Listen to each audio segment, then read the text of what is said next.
Good morning everyone. कल शाम को जब मैं ऑफिस से आया तो अग्रवाल जी ने बहुत पैनिक कॉल किया।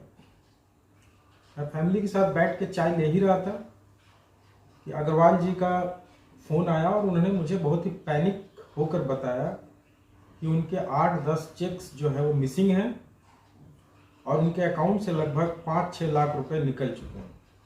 अब वो जानना चाहते थे कि अमाउंट की रिकवरी हो पाएगी या नहीं और कैसे हो पाएगी। चलिए, अग्रवाल जी ने तो कुछ गलतियां की जिसके उनके अकाउंट से पैसे निकल गए, लेकिन मैं आपको ऐसे कुछ टिप्स दूंगा चेक के बारे में जिससे आप ये गलतियां ना करें।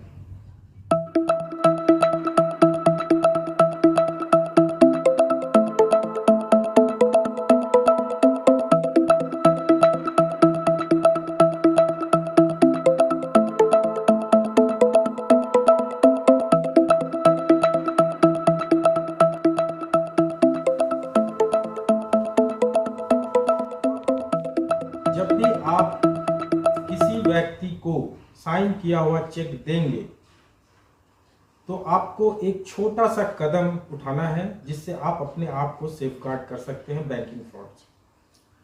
आपको चेक के लेफ्ट हैंड कॉर्नर पे 2 लाइन खींच देना है।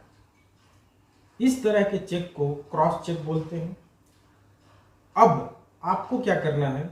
आपको कुछ नहीं करना है, बाकी काम आपका बैंक खुद कर लेगा। ये चेक जब मेरे पास या किसी बैंकर के पास पेमेंट के लिए जाएगा तो फर्स्ट ऑफ ऑल हम लोग इसको कैश देने से मना कर देंगे।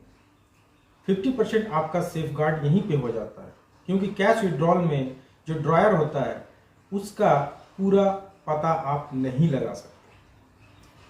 चलिए, अब बैंक इस चेक को क्या करेगा?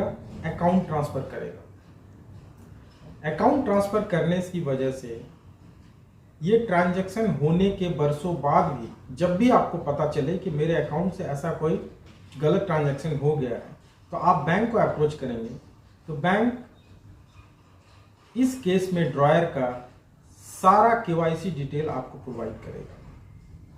तो बैंक से केवाईसी डिटेल लेने के बाद जब आपने एक बार निकलवा लिया, देन अगर आपको लगे कि पैसे रिकवर नहीं हो पा रहे हैं और ऐसा कोई इशू हो तो आप इसको फर्दर परस्यू कर सकते हैं, पुलिस कंप्लेन कर सकते हैं, इसमें एफआईआर भी हो सकती है और पुलिस आपको फर्दर आपके पैसे रिकवर कराने में मदद करेगी। चलिए, अब एक दूसरा केस मान लेते हैं कि आपने चेक को अकाउंट पे भी लिखा और सेल्फ की जगह पे किसी व्यक्ति का नाम भी लिखा, लेकिन मिलते जुलते नाम थे तो बैंक ने ये अमाउंट किसी को ट्रांसफर कर दिया। इस केस में भी केवाईसी डिटेल्स की वजह से आपके साथ फ्रॉड होने की संभावना जो है बहुत कम हो जाएगी। बैंकिंग से जुड़ी हुई ऐसी ही बातों को जानने के लिए और अपने कंज्यूमर राइट्स को प्रोटेक्ट करने के लिए मेरे साथ बने रहें। Thank you.